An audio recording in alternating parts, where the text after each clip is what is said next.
السلام علیکم ورحمۃ اللہ وبرکاتہ۔ تجوید القرآن مشق نمبر 3 شروع کرتے ہیں۔ رب اشرح لی صدری ویسر لی امری واحلل عقدۃ من لسانی یفقہوا قولی اللہم فقہنا فی الدین اللہم فقہنا فی الدین آمین۔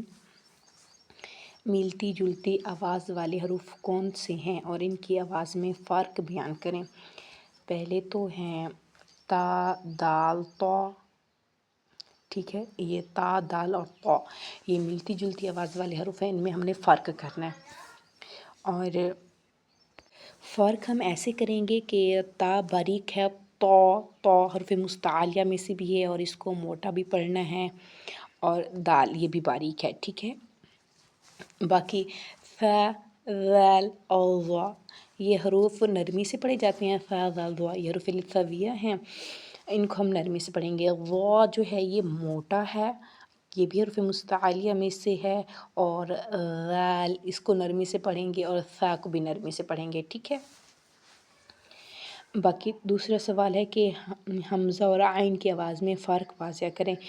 حمزہ یہ جو ہے حلق کے نیچے والے حصے سے ادا ہوتا ہے، اور عین جو ہے حلق کے درمیان والے حصے سے ادا ہوتا ہے۔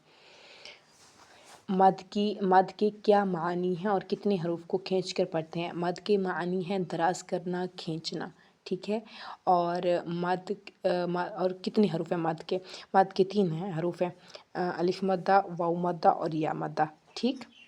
آگے ہے اور بڑی مد، چھوٹی مد اور مد اصلی کی مقدار کیا ہے؟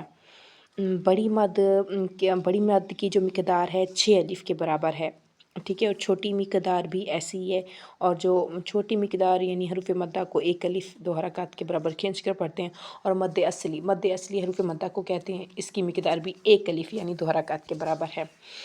اور اگلا سوال ہے کہ شد کی تعریف کریں اور پڑھنے کا طریقہ بتائیں۔ شد 3 دندانوں والی شکل کو شد کہتے ہیں، جس حرف پر تشدید ہو اسے مشدد کہتے ہیں، ٹھیک ہے، اور مشدد حرف کو 2 دفعہ پڑھتے ہیں، ایک مرتبہ اپنے سے پہلے والے حرف کی حرکت سے مل کر، دوسری مرتبہ خود اپنی حرکت کے مطابق۔ اگلا سوال ہے کہ حروف شمسی اور قمری کون کون سے ہیں؟ حروف شمسی جو ہیں اور حروف قمری حق، خوف، عجب، غم ہے، یہ 14 ہیں۔ جو حق، خوف، عجب، غم میں حروف آ رہے ہیں ان کے چھوڑ کے باقی جو حروف 14 ہیں وہ شمسی حروف ہیں، ٹھیک ہے۔ اور غنہ کسے کہتے ہیں؟ غنہ ناک میں آواز لے جانے کو کہتے ہیں۔ کل کتنے حروف ہیں جن پر ہمیشہ غنہ ہوتا ہے؟ نون مشدد اور میم مشدد یہ 2 ہیں جن پہ ہمیشہ غنہ ہوتا ہے۔ نون ساکن اور تنوین کے قواعد میں کل کتنے حروف ہیں جو ہمیشہ غنے کے ساتھ پڑھے جاتے ہیں؟ تعداد اور حروف بھی بتائیں۔ جی یہ حروف یؤمن ہیں، یا، واو، میم، نون، ٹھیک ہے، یؤمن 4 یہ حروف ہیں، ہمیشہ غنے کے ساتھ پڑھے جاتے ہیں۔ اور آگے ہے کہ نون ساکن اور تنوین کے کتنے حال ہیں؟ نون ساکن اور تنوین کے 4 حال ہیں۔ پہلا اظہار، اخفاء، ادغام، اقلاب، ٹھیک ہے۔ اور اگلا ہے کہ ادغام بلا غنہ اور بلا غنہ، ادغام بالغنہ اور بلا غنہ سے کیا مراد ہے؟ ادغام بالغنہ یعنی غنے کے ساتھ اور بلا غنہ غنے کے بغیر، ٹھیک۔ اخفاء حقیقی کی تعریف کریں اور مثالیں دیں۔ اخفاء حقیقی، نون ساکن کے بعد حروف اخفاء میں سے کوئی بھی حرف آ جائے تو اخفاء ہوگا۔ اس کی مثال میں لکھ کے دیتی ہوں، یہ ہم کہیں گے تا، ٹھیک، یہ دیکھیں یہ نون ساکن ہے نا، یہ تا، یہ دیکھیں نون ساکن کے بعد حرف اخفاء میں سے تا آ رہا ہے، ہم یہ تا، ٹھیک ہے۔ اور سیکنڈ مثال دیتی ہوں میں آپ کو، ینظرون، یہ دیکھیں یا نون یہ وارے، ٹھیک ہے،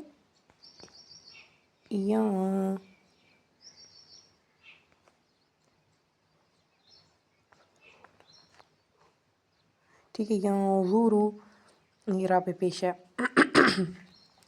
ینظرو یہاں پہ بھی اخفاء ہو رہا ہے، ینظرو، ٹھیک۔ اگلا ہے کہ میم ساکن کے کتنی حال ہیں؟ میم ساکن کے 3 حال ہیں، ٹھیک، میم ساکن کے کتنے حال ہیں؟ 3، اظہار شفوی، اخفاء شفوی، ادغام شفوی، ٹھیک۔ اظہار شفوی کے بارے میں آپ کیا جانتے ہیں؟ میم ساکن کے بعد حرف با اور میم کے علاوہ کوئی بھی حرف آ جائے تو وہاں اظہار شفوی ہوگا، یعنی کہ ہم میم ساکن کا اظہار کریں گے، کسی بھی حرف کو نہیں چھپائیں گے، ٹھیک۔ اگلا ہے کہ نون ساکن اور تنوین میں جن 7 جگہوں پر ادغام کا قاعدہ جاری نہیں ہوتا وہ الفاظ سنائیں۔ نون ساکن اور تنوین میں جن 7 جگہوں پر ادغام کا قاعدہ جاری نہیں ہوتا وہ الفاظ سنائیں۔ ہم نے اوپر پڑھا تھا نا، دنیا، بنیان، سنوان، قنوان، ٹھیک ہے۔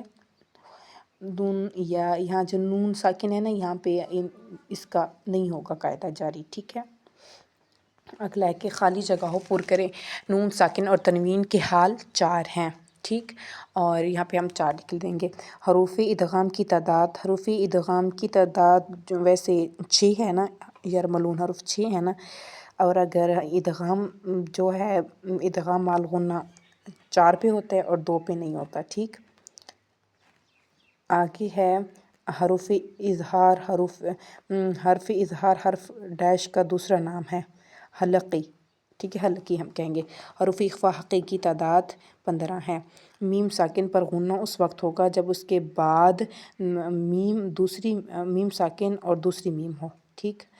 قاف کی آواز ڈیش اور ڈیش ہوتی ہے، اس کاف کی آواز باریک ہوتی ہے، ٹھیک، کیف کی آواز باریک ہوتی ہے۔ جس ال کے بعد حروف ڈیش میں سے کوئی آ جائے تو وہ لام نہیں پڑھا جائے گا حروف شمسی میں سے، ٹھیک ہے۔ اگلا ہے کہ درست جواب پر ٹک کا نشان لگائیں اور خالی جگہ کو پر کریں۔ نون ساکن یا تنوین کے بعد حرف یرملون میں سے کوئی حرف آئے تو لام را میں بغیر غنّے کے اور باقی 4 حروف میں غنّے کے ساتھ ہوگا۔ جی ادغام، ہم ادھر ادغام کہہ دیں گے، ادغام پہ ٹک لگائیں گے، یہ ادغام کا قاعدہ، ٹھیک ہے۔ اگلا سوال ہے کہ نون ساکن یا تنوین کے بعد ڈیش میں سے کوئی حرف ہو تو اظہار ہوگا، غنہ نہیں ہوگا، حروف حلقی۔ نون ساکن یا تنوین کو میم سے بدل کر پڑھنے کو ڈیش کہتے ہیں، اقلاب کہتے ہیں۔ حروف اخفاء حقیقی کی تعداد 15 ہے، ٹھیک۔ حروف اظہار کی تعداد ڈیش 6 ہے، ٹھیک۔ یہاں پر آج کی ہماری کلاس اینڈ ہوتی ہے۔